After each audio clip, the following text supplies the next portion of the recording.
नमस्कार, मैं हूं अर्पिता आर्य और आप देख रहे हैं हल्ला बोल। आज बात बीजेपी की चुनावी रणनीति की, जिसकी रूपरेखा दिल्ली दरबार में तय की गई, जहां बीजेपी ने देश के बाद प्रदेश में अपना डंका बजाने के लिए तैयारी कर ली है। एक नहीं, दो नहीं, पूरे 5 प्रदेश, जिसमें यूपी भी शामिल है, जहां से दिल्ली का रास्ता होकर गुजरता है। लेकिन फिलहाल तो लड़ाई लखनऊ की कुर्सी की है, जिसको लेकर दिल्ली में मंथन हुई। बीजेपी की राष्ट्रीय कार्यकारिणी की बैठक में पीएम ने जीत का मंत्र दिया। अपने 50 मिनट के संबोधन में पीएम ने आगे की राजनीति की दशा और दिशा तय कर दी। अब ऐसे में बड़ा सवाल यह है कि आखिर क्या इस बार भी 5 राज्यों के चुनाव में पीएम मोदी ही बीजेपी का चेहरा होंगे? क्या चुनाव में क्षेत्रीय चेहरों के साथ पीएम का चेहरा आने से बीजेपी बन जाएगी बाहुबली? आखिर कब तक संकट मोचक बने रहेंगे पीएम मोदी? क्या बीजेपी के पास कोई और चेहरा नहीं? सवाल कई हैं, लेकिन क्या इन सवालों का है विपक्ष और सत्ता पक्ष के पास कोई जवाब? जानेंगे और बहस करेंगे इस शो में, लेकिन सबसे पहले देखिए हमारी ये खास रिपोर्ट।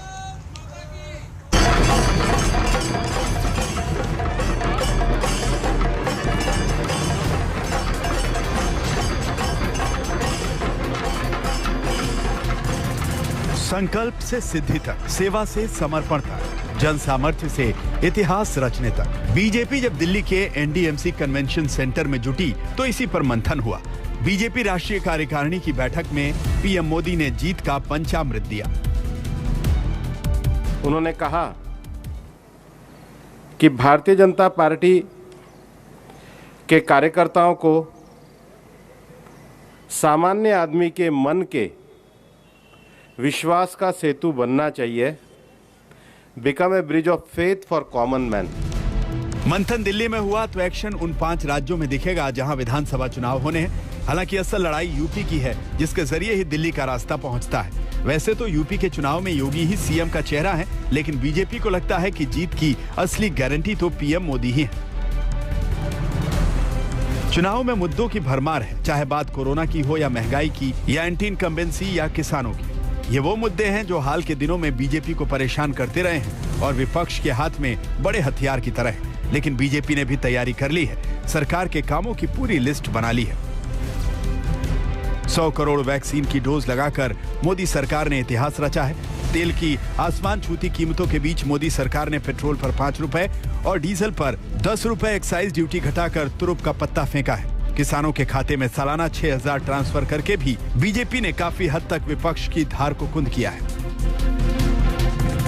यानी बीजेपी जनता के बीच अपने ट्रैक रिकॉर्ड को दिखाकर ही विधानसभा चुनाव में जाना चाहती है। माननीय प्रधानमंत्री जी ने अपने संबोधन में कहा कि लगातार सामान्य व्यक्ति के मन से जुड़कर के जो पार्टी एक राजनीतिक विचार को आदर्श के रूप में लेके चली है, आज उसका एक व्यापक परिणाम भी देखने में आता है। और वो व्यापक परिणाम इस रूप में है कि दुनिया के लोगों ने अनेक क्षेत्रों में, चाहे कोविड में 100 करोड़ लोगों का टीकाकरण हो, चाहे भारतीय अर्थव्यवस्था के सुधार की दिशा हो, और चाहे जलवायु परिवर्तन पे भारत के द्वारा विश्व में स्थापित किए गए मानक हों, उसको स्वीकार किया है। हालांकि यूपी चुनाव जैसे ऐसे करीब आ रहा है, नए नए मुद्दे जुड़ रहे हैं, जिन्ना अगड़ा पिछड़ा से लेकर पाकिस्तान तक। लिहाजा हर मोर्चे पर यूपी पर फोकस और बढ़ा है। 2022 में हम लोग रिकॉर्ड विजय फिर से प्राप्त करें। अखिलेश यादव भी आज बैठक कर रहे हैं, बड़ी महत्वपूर्ण राजभर समाज के मुखिया के साथ में। वो बड़ा चैलेंज आपके लिए साबित हो रहे हैं, आप मानते हैं? नहीं, एकदम नहीं मानते। आपकी लड़ाई किससे है? भारतीय जनता पार्टी से लड़ाई में जो आना चाहे वो आए, अभी तो लड़ाई में कोई नहीं। माननीय मोदी जी के जो कार्य हैं वो चढ़कर बोलते हैं, और योगी जी के कार्य जो हैं पूरे एक अनुगामी हैं माननीय मोदी जी के। मोदी जी का एक प्रतिरूप की तरीके से उन्होंने एक अच्छा समन्वय, जो भारत का सबसे अच्छा समन्वय किसी राज्य का हो सकता था, वो उत्तर प्रदेश और केंद्र के बीच का जो समन्वय है वो एक आदर्श है, और इसमें सब एक दूसरे का पूरक बन के काम किया। बीजेपी दावा कर रही है कि चुनावी मैदान में कोई टक्कर नहीं है, लेकिन ऐसा नहीं है कि बीजेपी को यूपी चुनाव में वॉक ओवर मिलने जा रहा है। वैसे तो यूपी में इस बार की लड़ाई बहुकोणीय होने के आसार हैं। अखिलेश पूरे जोश के साथ यूपी नापने में लगे हैं। कांग्रेस के लिए प्रियंका गांधी ने एक तरफा अभियान छेड़ रखा है और योगी सरकार को घेरने में कोई मौका नहीं छोड़ रही। उधर मायावती भी 2007 की सोशल इंजीनियरिंग वाला करिश्मा दोहराने की हसरत पाले बैठी है। अब इन्हें चिंता करनी चाहिए। चिंता इसलिए करनी चाहिए, 3-4 साल से मुद्रा करते रहे, बताएं आज मुद्रा का आंकड़े साझा करें। बेरोजगारी क्यों बढ़ गई, भूखमरी क्यों बढ़ गई, हंगर इंडेक्स में हम नीचे और लुढ़क क्यों गए, बेरोजगारी में हम और क्यों लुढ़क गए, यह बताइए कि आत्महत्याएं, 10 लाख आत्महत्याएं हो जाना एक देश में, ये कोई छोटी बात है? उनको दे दो, चलो अपनी माँ को दे दो, ये पटाखे तुम्हारे लिए। यानी इस बार का यूपी का चुनाव काफी कठिन होने वाला है। हालांकि सत्ताधारी बीजेपी के पास विरोधियों के खिलाफ राम मंदिर नाम का सबसे बड़ा औजार है, जिसका वो भरपूर इस्तेमाल भी कर रहे हैं। जय जय श्री राम, जिसे सीएम योगी ने दिल्ली मंथन से पहले ही साफ कर दिया था। लखीमपुर खीरी की 7 सीटें हैं, 7 के 7 भारतीय जनता पार्टी जीतेगी। आज मुझसे लिख के ले लीजिए। भारतीय जनता पार्टी ने पिछली बार 325 सीटें अपने सहयोगियों के साथ उत्तर प्रदेश में जीती थी। इस बार फिर से 325 सीट से अधिक सीट भारतीय जनता पार्टी उत्तर प्रदेश में जीतेगी। यानी साफ है कि 2022 के विजय पथ को तय करने के लिए बीजेपी ने अपनी पूरी रणनीति को अमली जामा पहना दिया है। 2019 में दूसरी बड़ी जीत के बाद बीजेपी की पहली राष्ट्रीय कार्यकारिणी की बैठक हुई। इस बैठक में पीएम समेत 124 सदस्य मौजूद रहे, लेकिन कोविड प्रोटोकॉल की वजह से कई मंत्री, मुख्यमंत्री वीडियो कॉन्फ्रेंसिंग के जरिए मीटिंग का हिस्सा बने। वरिष्ठ नेता लालकृष्ण आडवाणी ने भी वर्चुअल माध्यम से कार्यकारिणी में शिरकत की। बीजेपी की यह बैठक इसलिए खास हो जाती है क्योंकि हाल के दिनों में 13 राज्यों में 29 विधानसभा और 3 लोकसभा उपचुनावों में पार्टी का प्रदर्शन मिला जुला रहा। लेकिन सबसे ज्यादा निराशा हिमाचल प्रदेश और पश्चिम बंगाल में बीजेपी को मिली, जहां उपचुनाव में बीजेपी के हाथ कुछ भी नहीं लगा। ऐसे में 2024 लोकसभा चुनाव से पहले 2022 का चुनाव बीजेपी के लिए सेमीफाइनल से कम नहीं। हिमांशु मिश्रा, दिल्ली, आज तक। कुछ खास मेहमान इस वक्त चर्चा में हमारे साथ जुड़ रहे हैं। संबित पात्रा, प्रवक्ता बीजेपी की तरफ से हमारे साथ जुड़ रहे हैं। अभय दुबे, प्रवक्ता कांग्रेस के हमारे साथ इस वक्त मौजूद हैं। अनुराग भदौरिया, प्रवक्ता एसपी के हमारे साथ हैं। एमएच खान, प्रवक्ता बीएसपी के हमारे साथ होंगे और वरिष्ठ पत्रकार विजय त्रिवेदी भी हमारे साथ है। लेकिन संबित पात्रा, सबसे पहले आपका रुख करते हुए, 6 घंटे तकरीबन ये मंथन चला। आज इस मंथन के बाद निकला क्या, प्रकाश डाल पाएंगे?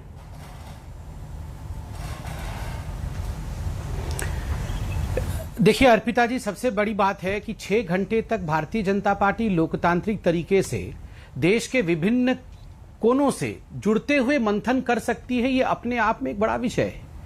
आप देखिए दूसरी पॉलिटिकल पार्टीज की स्थिति, आप देखिए ये मंथन दूसरी पॉलिटिकल पार्टीज में हो नहीं सकती है। मंथन होता है तो वहां टमाटर की मार होती है। मैं तो पहले धन्यवाद करता हूं कि भारतीय जनता पार्टी किस प्रकार से बहुत ही लोकतांत्रिक तरीके से ये मंथन करती है, यह भी अपने आप में केस स्टडी है। दूसरा विषय है इसमें से निकला क्या। सबसे महत्वपूर्ण विषय जो इसमें से निकला वो कार्यकर्ताओं को धन्यवाद। आज खुद प्रधानमंत्री जी ने अपने भाषण में सर्वाधिक महत्व कार्यकर्ता को दिया है कि भारतीय जनता पार्टी का, चाहे वो यूपी का हो, चाहे वो मणिपुर का हो, पंजाब का हो, गोवा का हो, किसी भी क्षेत्र का हो, जो कार्यकर्ता है जिस प्रकार से कोविड काल में उसने अपनी जीवन की परवाह करते बगैर वो सड़क पे निकला, जिस समय से उसने राशन बांटने आरंभ किए, क्योंकि 2 करोड़ से अधिक राशन भारतीय जनता पार्टी के कार्यकर्ताओं ने भी बांटे हैं, उनको प्रधानमंत्री जी ने धन्यवाद दिया। 100 करोड़ वैक्सीनेशन पर चर्चा हुई, क्योंकि यह अपने आप में पूरे विश्व में एक कीर्तिमान स्थापित करता है, अपने आप में एक केस स्टडी बन के उभरा है और एक पुस्तिका के रूप में जिस प्रकार पूरे विश्व ने इसको सराहा है उस पर भी चर्चा हुई है। अनेकों और विषय हैं और 5 राज्यों जो चुनाव में जाने वाले हैं उनके मुख्यमंत्री, उनके अध्यक्ष, उन्होंने अपने राज्यों में जिस प्रकार का काम जी, हुआ अगर है, एक शब्द में समझें तो शायद विकास को लेकर ही आप उतरने वाले हैं मैदान में। स्वाभाविक रूप से ये 2 वर्ष जो रहे हैं देश में बड़े संकट के वर्ष तो हम ये भी मान रहे हैं कि आने वाले जो चुनाव होंगे, जब पैंडेमिक रैलियां शुरू होंगी तो विकास ही मुद्दा होगा, इधर उधर की बयानबाजियां नहीं होंगी। ठीक है, मैं आ रही हूँ अभय दुबे साहब। देखिए, बीजेपी तो ये कह रही है कि राष्ट्रीय कार्यकारिणी, हम तो ऐसी कार्यकारिणी मतलब ऐसी बैठकें करते भी हैं, लेकिन कांग्रेस जैसी पार्टी की तरफ से ऐसा कुछ नहीं होता। आपकी तैयारी कहाँ है सर, और क्या कहेंगे आज की राष्ट्रीय जो बैठक कार्यकारिणी की हुई है उसको लेकर? अर्पिता जी, देखिए, भारतीय जनता पार्टी ने अपनी आज की राष्ट्रीय कार्यकारिणी की बैठक में मूल मंत्र दिया, सेवा परमो धर्म। जबकि समूचा देश 7 वर्ष में जान गया है कि इनका एकमात्र धर्म है, वो है सत्ता परमो धर्म। राष्ट्रीय कार्यकारिणी में प्रजातंत्रीय व्यवस्था की बात कर रहे थे संबित पात्रा जी, कैसे समाधान निकाला? वो मुखर लोग वो दो मुखर लोग जो राष्ट्रहित के मुद्दे उठाते थे, वरुण गांधी और मेनका गांधी जी, उनको राष्ट्रीय कार्यकारिणी से बाहर किया। मुद्दे क्या उठाते थे? वो उठाते थे कि किसानों के साथ बर्बर व्यवहार हुआ, उनको रोंद कर लखीमपुर में, ये नहीं होना चाहिए था। वो मुद्दे उठाते हैं कि आदित्यनाथ जी 17 जिलों में किसानों ने फसलें जला दी है, धान खरीदा नहीं जा रहा है। वो मुद्दा उठाते थे कि प्रधानमंत्री जी जो 6,000 रुपए प्रधानमंत्री सहायता निधि दे रहे हैं वो अपर्याप्त है, क्योंकि आपने 25,000 रुपए प्रति हेक्टेयर लागत बढ़ा दी। वो मुद्दा उठाते थे कि धान और गेहूं में पर्याप्त समर्थन मूल्य नहीं दे रहे हो। वो मुद्दा उठाते थे कि 400 रुपए प्रति क्विंटल आदित्यनाथ जी आपने कमिट किया था गन्ना के किसानों का दो, तो उनको उठाकर बाहर कर देते। बड़ी बड़ी नैतिक मूल्यों की बात की। अभी इनकी जो रिपोर्ट एनएसएसओ की आई उसमें बताया कि एक किसान की आमदनी प्रति व्यक्ति प्रतिदिन औसत आमदनी 26 रुपए 67 पैसे मात्र रह गई। शर्म नहीं आई? 74,000 रुपए का औसत कर्ज हिंदुस्तान के किसानों पर हो गया। 9,52,879 लोगों ने 7 साल में आत्महत्या की। ठीक है, सुधांशु जी से जवाब ले लूं, फिर अनुराग भदौरिया आ रही हूं आपके पास। ठीक है सर। 50% बेरोजगारों ने, 139% डेली वेजर्स ने आत्महत्या। ठीक है, यानी अभय दुबे जी सीधे तौर पर देखिए संबित पात्रा ये पूछ रहे हैं कि अगर आप साल में 25 रुपए एक तरीके से लगा लें, 25 रुपए अगर बढ़ाते हैं पेट्रोल डीजल में, उसके बाद 5 रुपए और 10 रुपए अगर आप कम करते हैं डीजल और पेट्रोल में, तो इसको किस तरीके से आप इसी को लेकर चुनाव में उतरेंगे, या आज इसको लेकर भी चर्चा और मंथन हुई है कि आने वाले दिनों में कुछ और राहत आम जनता को मिलेगी, या सिर्फ यही 5 और 10 रुपए का ही एक तस्वीर लेकर आप चुनावों में उतरने वाले? देखिए अर्पिता जी, अभी अभय दुबे जी ने सही कहा कि ये जो भारतीय जनता पार्टी की राष्ट्रीय कार्यकारिणी हुई है उसका मूल मंत्र था सेवा परमो धर्म। कम से कम कांग्रेस की तरह मेवा परमो धर्म तो नहीं था। सेवा तो इनके खून में है नहीं, मेवा ही परम धर्म। हर विषय से मेवा कमाना, हर विषय में भ्रष्टाचार करना, ये हमारा धर्म नहीं है। उससे हम कोसों दूर रहे हैं, ये अपने आप में एक बड़ी बात है। दूसरी बात है, इन्होंने किसानों के विषय में कहा। देखिए अर्पिता जी, ऐसा नहीं था कि 2014 से पहले किसानों की स्थिति भारतवर्ष में एकदम सोने जैसे थी और मोदी जी आए और किसानों को खराब कर दिया। पहली बार हिंदुस्तान में किसानों को डीबीटी के माध्यम से जिस प्रकार से 2,000 रुपए पर क्वार्टर भेजा जाता है, 6,000 रुपए प्रति वर्ष भेजा जाता है, और अब तक किसानों का जिक्र कर रहे हैं, तो ये भी तो पहले नहीं था कि किसान इतने समय से बैठे हों। ये भी तो पहले नहीं हुआ है ना, ये भी तो अभी हो रहा है कि किसान लगातार अपनी बात को लेकर डटे हुए हैं। नहीं अर्पिता जी, शायद नहीं अर्पिता जी, शायद आपको थोड़ी सी गलतफहमी है। किस प्रकार से किसानों को लेकर गोलीबाजी होती थी, मध्य प्रदेश में हुआ था, किन स्थानों में हुआ था, कितने लोग, मध्य प्रदेश मंदसौर में, यहाँ आपको पता सरकार थी। दूसरा विषय नहीं, मंदसौर का नहीं बता रहा हूं। मंदसौर में हमने इस पर पूरी तरह से एक विवरण रखा था कि किस समय मध्य प्रदेश में इससे पहले दिग्विजय जी के समय किस प्रकार 15 किसानों को गोली का शिकार होना पड़ा था, यह भी हमने रखा था। देखिए, मैं आपके बीच में नहीं बोला था अर्पिता जी। इस प्रकार अगर सब लोग एक दूसरे के बीच में बिल्कुल, देखिए स्पष्ट संदेश जाना चाहिए। अभय दुबे जी अपनी बारी में बोलिएगा, संबित पात्रा जल्दी से कंप्लीट कीजिए, अनुराग भदौरिया के पास भी जाना है। मेरा सीधा सवाल आपसे ये है, पहले आप इस पर जवाब दे दें, मैं आपसे चाहूंगी कि इस पर आप जवाब दें। पेट्रोल डीजल के दाम क्या ये 5 और 10 रुपए जो कम हुए हैं, क्या यही एक बड़ा मुद्दा है? सिर्फ इतने से ही संतोष कर ले आम जनता और इसी को सोचकर अब वोट करने जाए? ठीक है, पहले किसानों का मुद्दा पूछा था। एलानाबाद हरियाणा में देखिए, किसान प्रधान क्षेत्र है, किसानों के मुद्दे पर ही चुनाव हुआ। जितनी वोट हमें पिछली बार मिली थी उससे अधिक वोट भारतीय जनता पार्टी को इस बार मिली और हमने जीत दर्ज किया है। किसानों के मुद्दे पर हरियाणा का उपचुनाव लड़ा गया था, याद रखिए। और इस बार उसमें भारतीय जनता पार्टी की जीत हुई, वो याद है क्या? यह भी पूरे हिंदुस्तान ने देखा है। हरियाणा में अभी भी तो उपचुनाव हुआ। अरे एलानाबाद करके आइए, ये पीसीआर का ऐलान, इनको बताइए कि ये हरियाणा में अभी हुए हैं उपचुनाव, जिसका रिजल्ट अभी 1 तारीख को निकले। दुबे जी एक सेकंड जल्दी से कंप्लीट कीजिए। संबित पात्रा, क्या इस बार के जो उपचुनाव हैं, क्या वो इस बार आप उसका उदाहरण नहीं देंगे? नहीं, ये जो मैंने जो उदाहरण दिया हरियाणा का, आप वरिष्ठ पत्रकार जी बैठे हुए हैं, आप अपने पीसीआर से पूछिए। ये अभी का चुनाव है, मैं कोई पिछले बार का चुनाव का नहीं बता रहा हूं। ये हरियाणा का एलानाबाद का चुनाव, ये अभी का चुनाव है और ये किसानों के मुद्दे पर लड़ा गया चुनाव है। ये बिल्कुल आप अभी पता लगा लीजिए, आप पढ़ लीजिए इसको, ये चुनाव अभी का है, लेकिन ये पुराना चुनाव नहीं है। मेरा ठीक है, एक किसान का मैं बार बार महंगाई पर भी सवाल पूछ रही हूँ, आप उस पर बच रहे हैं। मैं आपसे कह रही हूँ जो पेट्रोल डीजल को लेकर, क्योंकि विपक्ष भी ये कह रहा है कि जहां जहां हारे तो जनता ने जवाब दिया, आप उस पर जवाब दीजिए। पेट्रोल डीजल पे भी जवाब दे रहा हूँ, सुन लीजिए, दे रहा हूँ ना। पेट्रोल और डीजल पे हमसे बार बार जवाब पूछा गया कि सेंट्रल गवर्नमेंट जो है वो एक्साइज ड्यूटी क्यों नहीं कट करती है एक्साइज ड्यूटी। अब सेंट्रल गवर्नमेंट ने 10 रुपए और 5 रुपए एक्साइज ड्यूटी पेट्रोल और डीजल पे कट कर दिया। हम सवाल पूछ रहे हैं, ये जो कांग्रेस शासित राज्य है ये क्यों नहीं कट कर रहे हैं एक्साइज ड्यूटी। देखिए, पेट्रोल के प्राइस तय करने का विषय तो सरकार के हाथ में नहीं है, ये भी आप जानते हैं, मगर एक्साइज ड्यूटी कट करना, वैट हटाना या उसको नियंत्रित करना, अनुराग भदौरिया के आ रही हूं मैं जल्दी से। अभय दुबे जी, बड़ा सवाल है, ये बड़ा सवाल है कि आखिरकार जो भी राहत मिली है, उत्तर प्रदेश की सरकार ने 12 रुपए कम की, क्यों नहीं कम कर रहे हैं राज्य, ये एक बड़ा सवाल है अभय दुबे। अर्पिता जी, इन्होंने कम किया, अपने आप ही कम हो गए, और बीजेपी के राज्य ने किया है, 12 रुपए कम किया है योगी जी ने। सर पंजाब को अब याद आया है, 2 रुपए 60 पैसे डीजल पर, 1 रुपए 80 पैसे पेट्रोल पर राजस्थान में, सारे राज्यों में कम 2 रुपए क्यों किया? जब हमने 12 रुपए किया तो आपने 2 रुपए क्यों किया? अरे आप 4.5 लाख करोड़ रुपए का डाका डालने लगे हर साल, हिंदुस्तान के राज्यों का हक छीन रहे हैं, उनके जीएसटी का कंपनसेशन समय पर नहीं दे रहे। ये जवाब नहीं हुआ सर मेरे सवाल का। अनुराग भदौरिया का रुख कर लेते हैं। अनुराग भदौरिया, आज जो ये राष्ट्रीय कार्यकारिणी बैठक हुई है, इसमें जो प्रमुख बातें कही गई हैं कि सेवा ही सबसे बड़ी पूजा है, किस तरीके से देख रहे हैं आप इस बैठक को? अब मैं सेवा के बारे में बता रहा हूँ।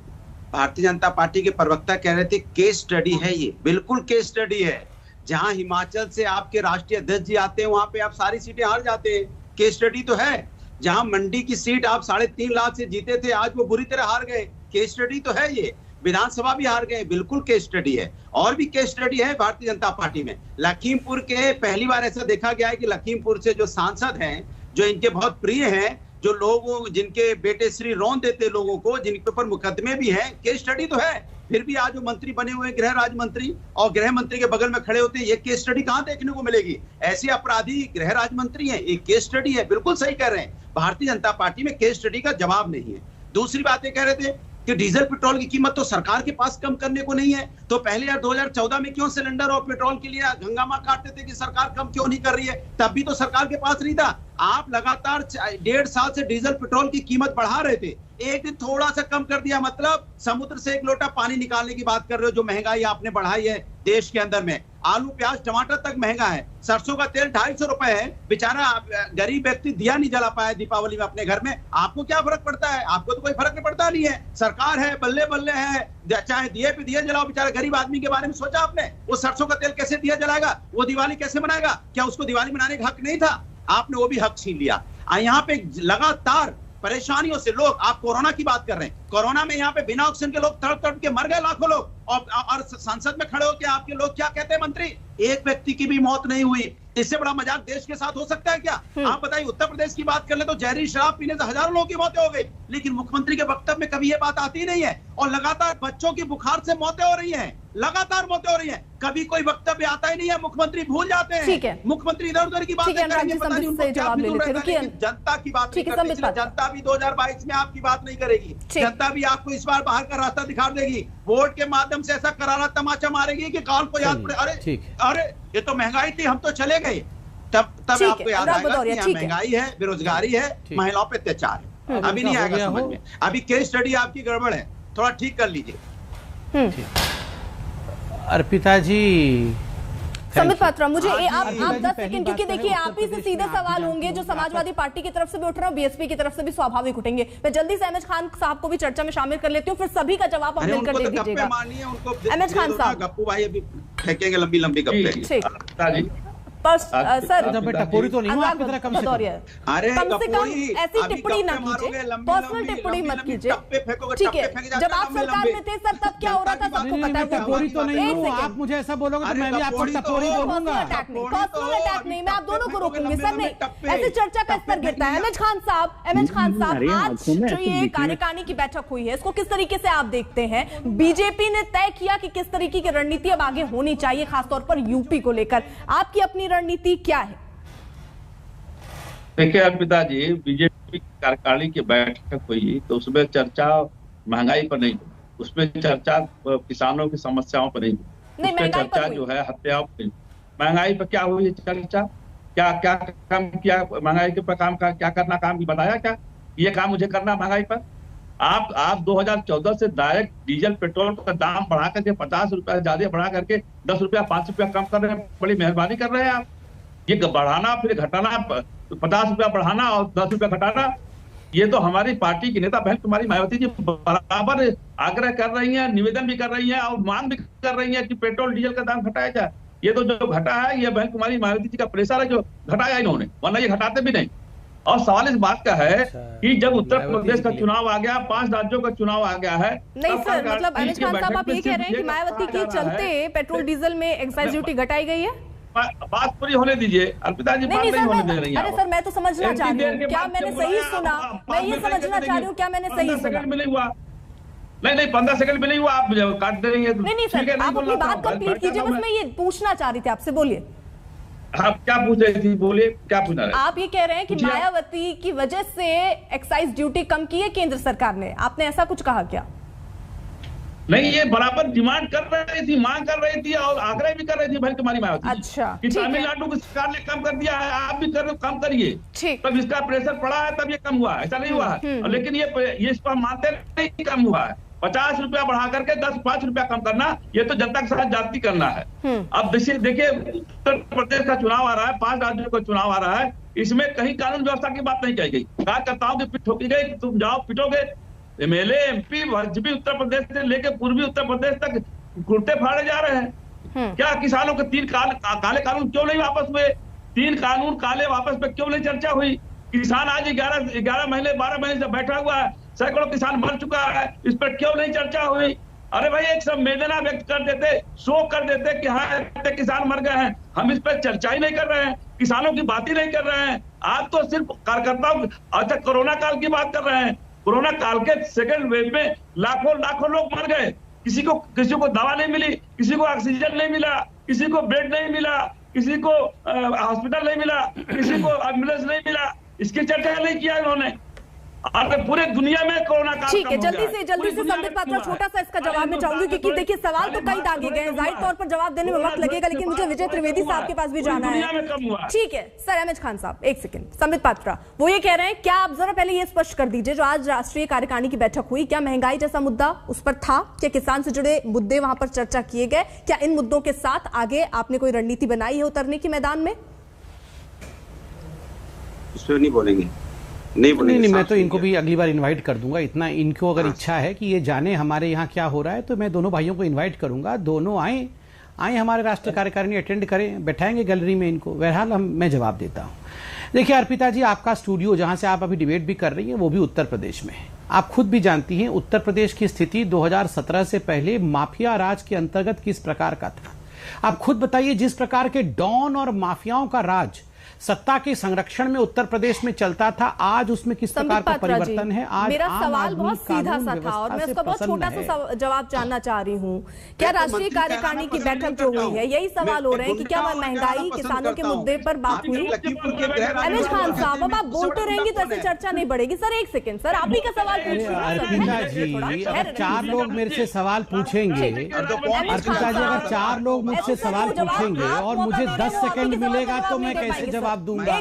और पहले तो यहाँ पर दंगे तो बंद हो जाएं। नहीं, संबित पात्रा, ये सारे दंगे करने में लगे हुए हैं, सब चिल्लाते रहते हैं। मुझे विजय त्रिवेदी के पास भी जाना है, हम तो किसी के बीच में नहीं बोलते हैं। एक सेकंड अमित खान साहब, सर मुझे आपकी आवाज कम करनी पड़ेगी। सर एक सेकंड, संबित पात्रा, मेरा सीधा सवाल आपसे ये है, आज जो ये बैठक हुई, महंगाई और किसान जैसे मुद्दे रहे, आगे आपकी रणनीति ऐसी रहने वाली है? इन मुद्दों के साथ उतरेंगे आप चुनाव में? मैं बता रहा हूँ अर्पिता जी, मैं बता रहा हूँ, सुनिए, इन्हीं मुद्दों से तो उतर रहे हैं। जनता जनार्दन है, ये टीवी डिबेट देख के वोट नहीं करती है, ये उसके ऊपर क्या गुजरती है उसको जनता से जुड़ा ही था। ये सवाल महंगाई और किसान तो जनता ही है सर, तभी तो मैं जनता को बता रहा हूँ जी, तो तभी तो बता रहा हूँ। जब अरे सुनिए ना अर्पिता जी, जरा सुनने की क्षमता रखिए। जब 10 रुपए मोदी जी ने छोड़ा पेट्रोल पे, 12 रुपए योगी जी ने छोड़ा, तो स्वाभाविक रूप से इसका बेनिफिट किसको मिलेगा? इसका फायदा जनता को ही होगा। और जनता को जब सहूलियत मिलता है तो जनता इस पर 5 और 10 रुपए कम कर दिए बस। तो जनता तय करेगी। अगर उसको लगता है इस ठीक, प्रकार का है तो वो इन विषयों पर चिंतन करेगी। जनता जानती है कि पेट्रोल का रेट बढ़ाना कम करना ये सरकार के हाथ में नहीं है। एक्साइज ड्यूटी को एक्साइज ड्यूटी पे नियंत्रण सरकार का होता है। मोदी सरकार ने और योगी सरकार ने एक्साइज ड्यूटी पे नियंत्रण किया है। ठीक है, मुझे एक छोटे से ब्रेक के लिए यहाँ रुकना होगा। विजय त्रिवेदी साहब, मैं आपसे ही शुरू करूंगी, जब ब्रेक से लौटूंगी माफी के साथ आपसे चाहूंगी, आपसे सवाल आपसे जवाब नहीं ले पाई, लेकिन संबित पात्रा जैसे कह रहे हैं 5 और 10 रुपए जो ये पेट्रोल डीजल में कम हुए, इसी की बदौलत अब वो उतरने वाले हैं और जनता ही अब जवाब देगी। छोटे से ब्रेक के लिए रुक रहे हैं, ब्रेक के बाद भी चर्चा जारी रहेगी, आप देखते रहिए हल्ला बोल।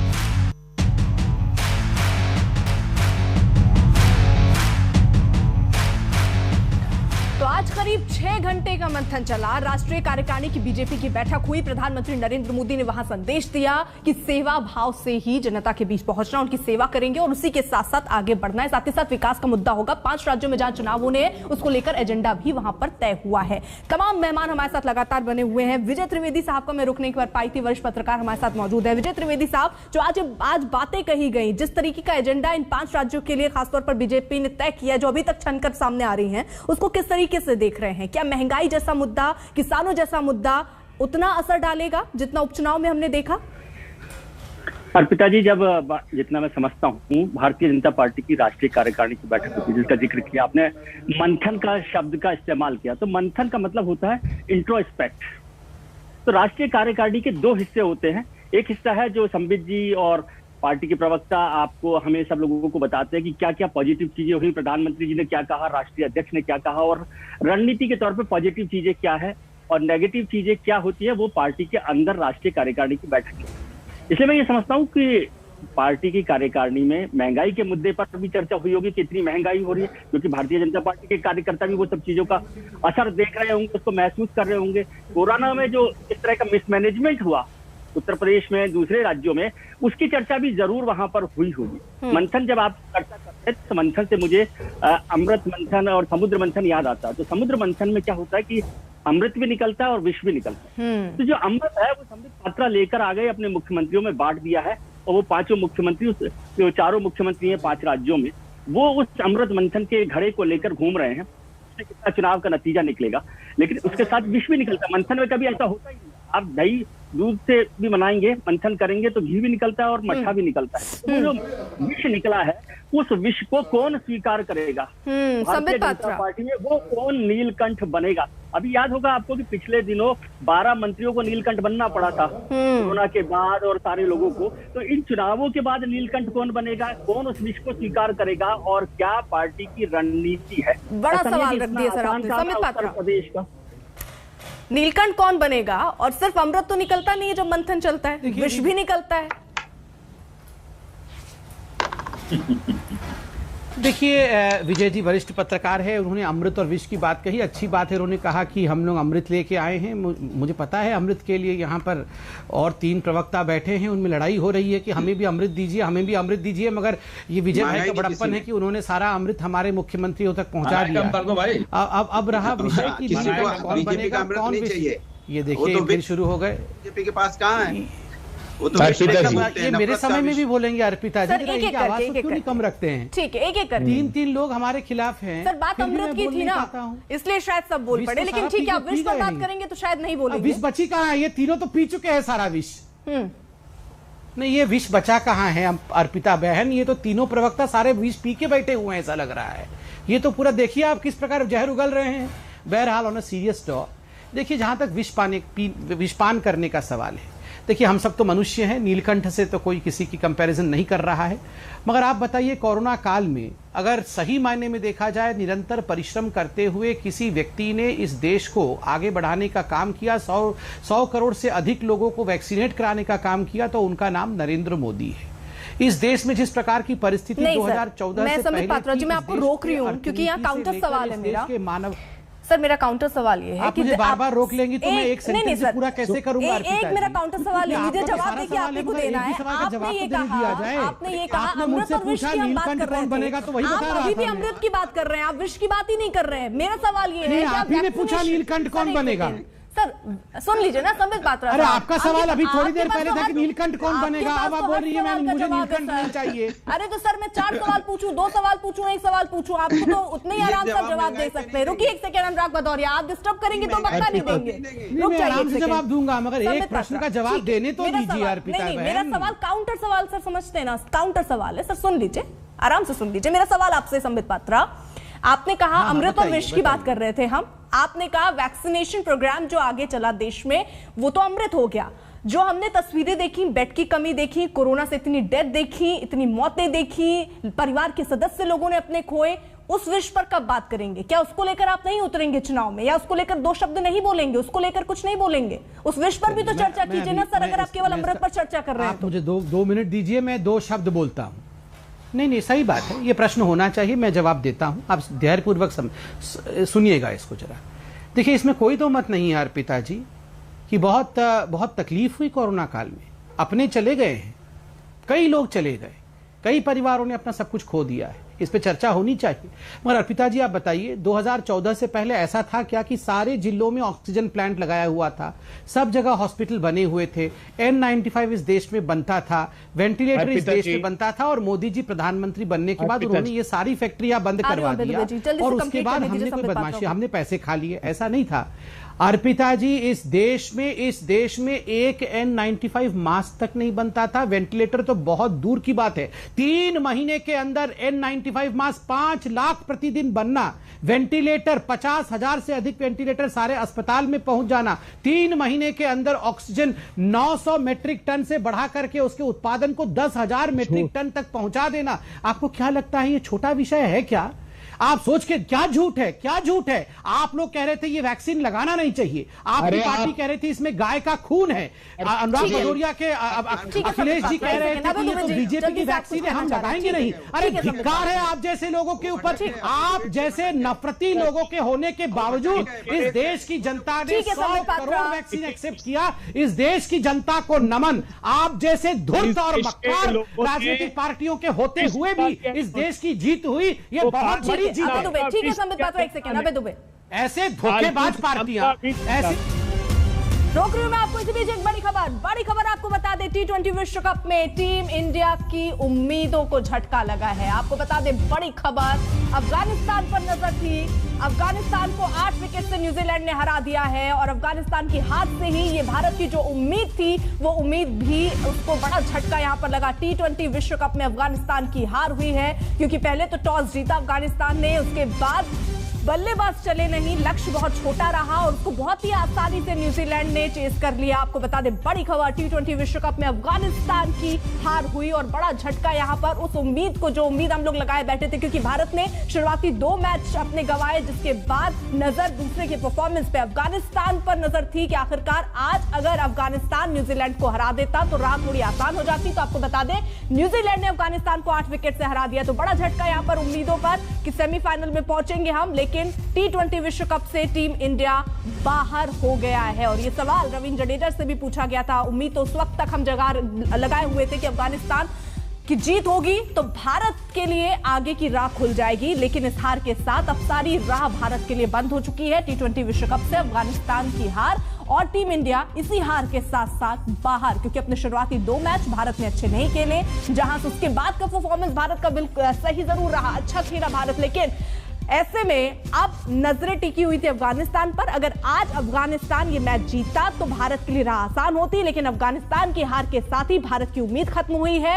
न्यूजीलैंड ने अफगानिस्तान को 8 विकेट से हरा दिया है। T20 वर्ल्ड कप से टीम इंडिया अब बाहर भी हो गई है, यानी जो उम्मीद लगाए लोग बैठे थे, फैंस बैठे थे कि भारत सेमीफाइनल में पहुंचेगी, लेकिन वो उम्मीद अब टूट गई है। तो बड़ी खबर, T20 विश्व कप में अफगानिस्तान की हार के साथ बीजेपी की उम्मीदों को बड़ा झटका।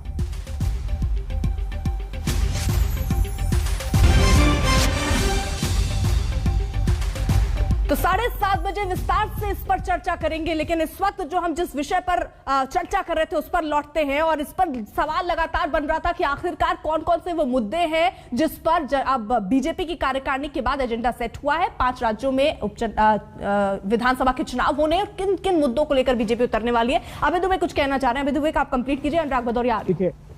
अर्पिता जी, इससे दुखद और शर्मनाक बात हो सकता है। भारतीय जनता पार्टी की सरकार ने, प्रधानमंत्री जी ने सत्ता की भूख में झोंक दिया और हिंदुस्तान के नागरिक तिल तिल कर मरते रहे। इनके जो मिनिस्टर, ग्रुप ऑफ मिनिस्टर था ऑक्सीजन मैपिंग के लिए, उन्होंने कहा कि सरप्लस ऑक्सीजन थी, लेकिन इन्होंने ऑक्सीजन की मैपिंग नहीं की। अर्पिता जी, पूरा विश्व कह रहा था कि दूसरी वेव हिंदुस्तान में अमेरिका के 3 महीने बाद आएगी, लेकिन प्रधानमंत्री जी को चुनाव प्यारे थे। उन्होंने घोषणा कर दी कि हमने इस महामारी पर जनवरी में ही विजय प्राप्त कर ली, और ये विभीषिका देखी हमने। अब ये तो इन चुनाव की, उपचुनाव में हार हुई है, तो इन्होंने थोड़े से दाम घटाए हैं। अब इन लोगों के गोवा में जो तत्कालीन राज्यपाल थे 7 से 8 सीट पे आ गए, तो हार कहां से हुई है हमारी? गोवा का मुख्यमंत्री हम 7 पे थे, 7 से 8 पे आ गए विधानसभा सीट में, तो हमारी हार कैसे हुई है? एक के बाद एक 3 मुख्यमंत्री बने। अगर उत्तर प्रदेश में हार जाएंगे तो क्या होगा, एक 10 सेकंड में बताता हूं। वो तेल जो 250 रुपए के पार खाने का कर दिया है, वो वापिस कांग्रेस के शासन जितना 90 रुपए में आ जाएगा। वो नमक जो 90 रुपए के पार कर दिया है, वो 25 रुपए में हो जाएगा।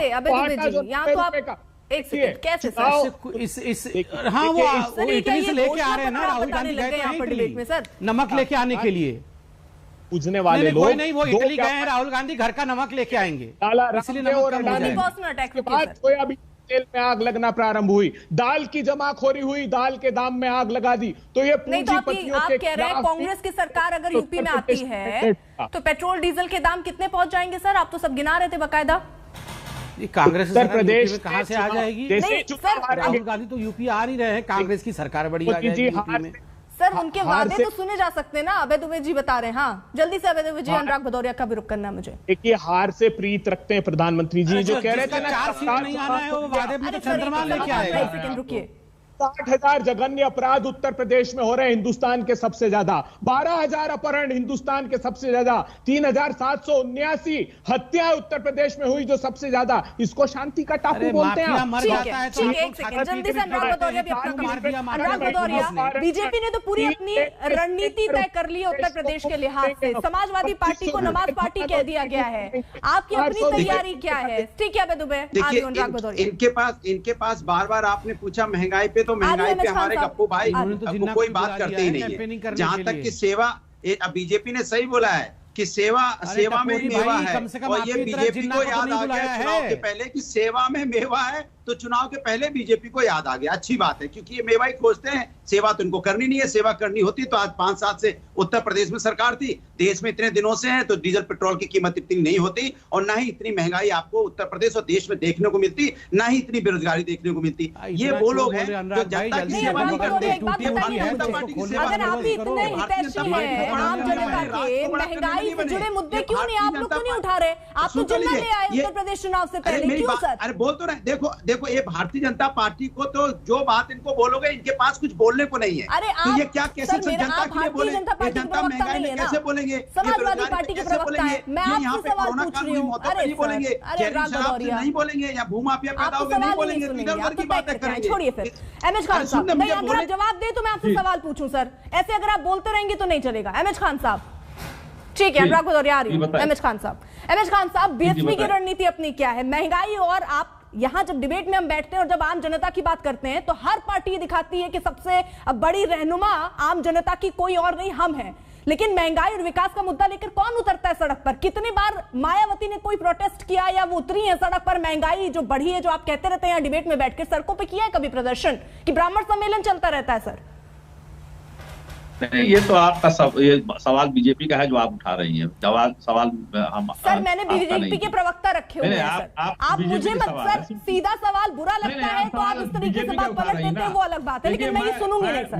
मेरा सीधा सवाल आपसे ये है, बताइए ना सर, मायावती ने महंगाई को लेकर, किसानों के मुद्दों को लेकर उतरी है वो सड़क पे, मेरा सवाल ये है सर, बताइए ना। मुझे बोलने दीजिए प्लीज, मुझे बोलने दीजिए। देखिए, हर मुद्दे पर बहन कुमारी मायावती जी और हमारी पार्टी सदन में इस्तीफा किसने दिया?